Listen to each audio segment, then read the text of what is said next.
Assalamualaikum warahmatullahi wabarakatuh. Apa khabar semuanya? Saya doakan semoga kalian sihat walafiat walau di mana pun kalian berada. Hari ini 19 Mei 2020 bersamaan dengan 26 Ramadan 1441 Hijrah. Hari ini pada waktu ini adalah malam Ramadan yang ke-27. Ya, kita dah menghampiri ke penghujung Ramadan. Saya nak berbicara sedikit tentang pengalaman dalam bulan Ramadan yang saya masih ingat. Ya, sementara Ramadan masih ada ni, saya akan berkongsi sesuatu tentang pengalaman Ramadan yang saya ada suatu ketika dahulu. Baik, kita sambung selepas ini.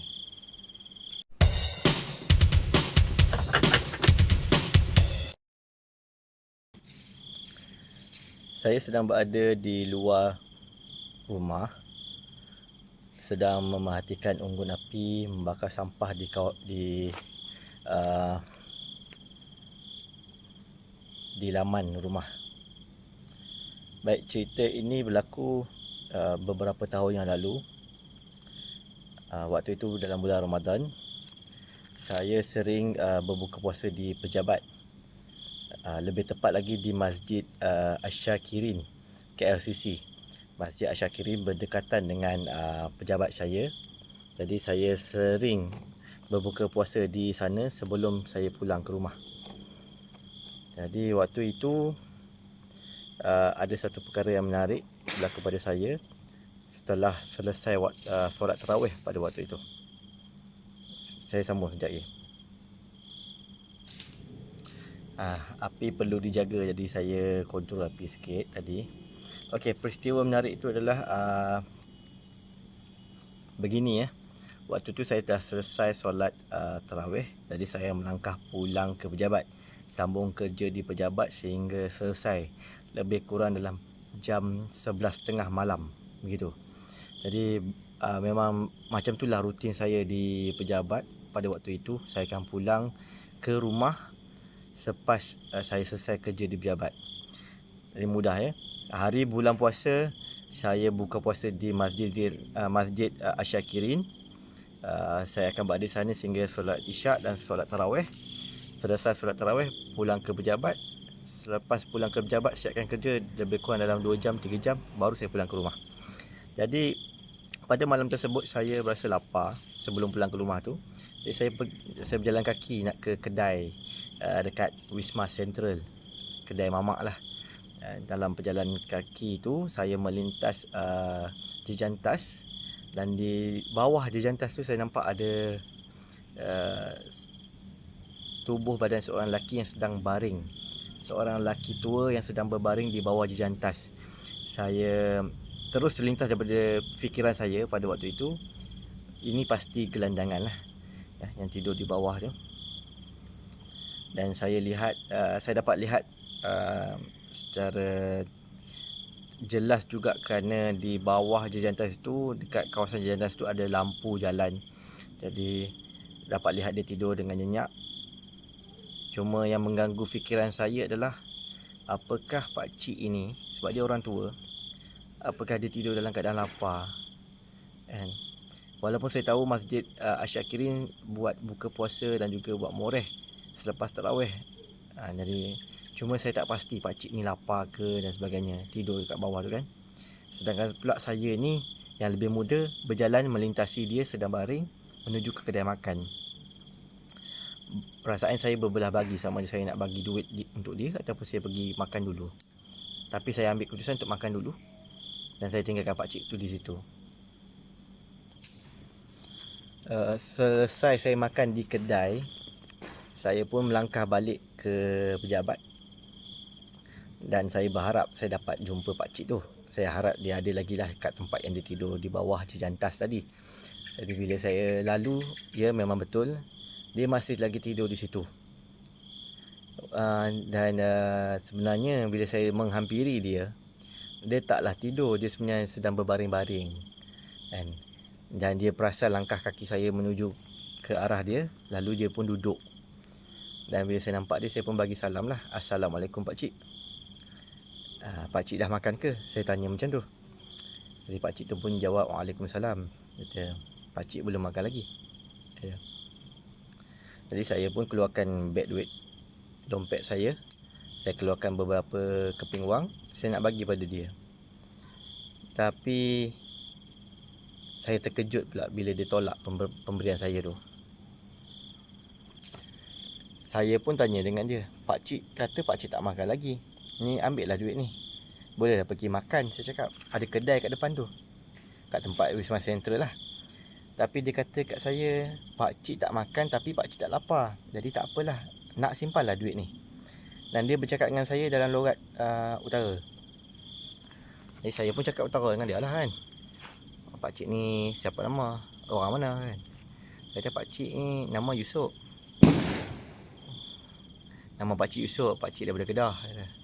Saya kata pakcik ambil lah duit ni buat belanja ke apa. Dia kata tak apa. Dia kata pakcik tak lapar. Dia kata cakap macam tu, pakcik tak lapar. Dan saya pun pelik lagi lah. Saya kata pakcik ni boleh simpan ni. Dia kata tak apa. Dia kata pakcik dah 3 hari tak makan pun pakcik tak lapar lagi. Saya lagi terkejut bila dia cakap macam tu. 3 hari tak makan tak lapar. Bagi duit pun dia tak nak pula tu kan. Ini yang lagi pelik lah. Lagi saya jadi, kalau dalam bahasa Indonesia mungkin penasaran lah. Tapi dalam bahasa Melayu ni macam pelik betul lah. Kenapa pakcik tak nak ambil duit saya kan. Dan pakcik ni macam tahu-tahu pula. Dia pun katalah dekat saya kan, pakcik ni dah cukup semua dah. Dia kata pakcik tak makan pun pakcik kenyang. Allah bagi kenyang kat pakcik. Allah buat pakcik kenyang, dia kata, walaupun tak makan. Tak apalah, kata nak simpan duit tu, nak pakai. Anak lagi nak pakai duit tu. Dia kata saya lebih perlukan duit tu dibanding dia. Bayangkan, dia gelantangan tidur di bawah jejantas. Dia kata pada saya lebih perlukan duit tu berbanding dia. Masya Allah. Saya masa tu meremang jadi. Malah hari ni, sekarang ni saya tengah bercerita pun dah datang balik meremang kat leher saya ni. Berdiri bulu rumah saya sebab saya terkejut bila dia cakap macam tu. Orang yang kita nampak tak ada punya apa-apa, yang nampak miskin, yang nampak serba kekurangan, sebenarnya tidak kekurangan apa-apa kerana hatinya dah penuh. Hatinya dah tawakal dengan Allah.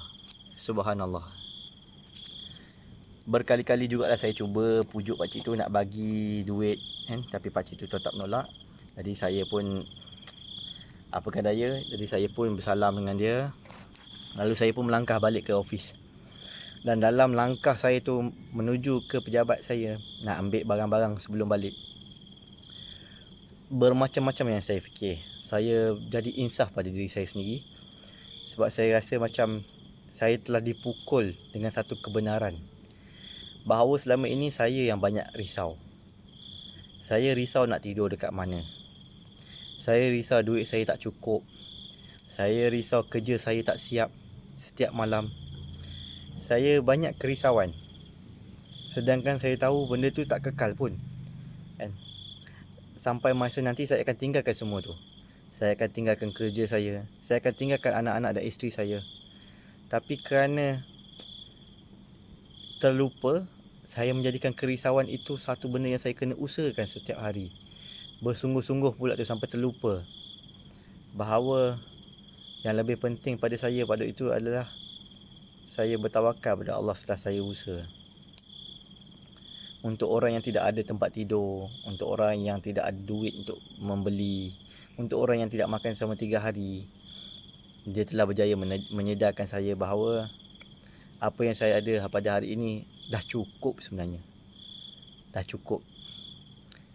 Kalaupun saya rasa tak cukup, saya tetap wajib mensyukurinya. Dan alhamdulillah, saya tak sedar. Saya memandang kekurangan pada orang. Sebenarnya saya yang kurang. Saya kurang sedar yang diri saya ini dah cukup serba-serbi. Saya jadi malu dengan pakcik Yusof tu. Dan kerana memikirkan yang dia perlukan duit, memikirkan dia perlukan itu dan ini, padahal saya yang jiwa tak pernah cukup. Saya nak mengajak tuan-tuan, sahabat-sahabat yang menonton video ni, supaya kita sentiasa ingat satu perkara, bahawa apa yang kita ada pada hari ini, apa yang kita ada pada saat ini, itu sebenarnya yang mencukupi untuk kita pada waktu ini. Kita dah pun ada yang kita perlu. Tuhan tak bagi kita apa yang kita minta, tapi Tuhan bagi apa yang kita perlu. Sudah mencukupi seadanya. Tak salah mengejar impian, tak salah mengejar kekayaan, tak salah nak mengejar kerja dan sebagainya. Tapi jangan lupa, kalaupun tak dapat apa yang kita impikan, kalaupun tidak tercapai apa yang kita cita-citakan, kita wajib bersyukur. Sebab kita dah pun dapat apa yang Allah dah bagi.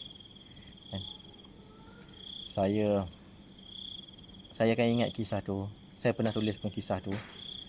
Dan Pakcik Yusof ni, saya dah tak jumpa dah selepas tu. Hanya sekali je. Jadi susulan daripada perjumpaan saya dengan Pakcik tu,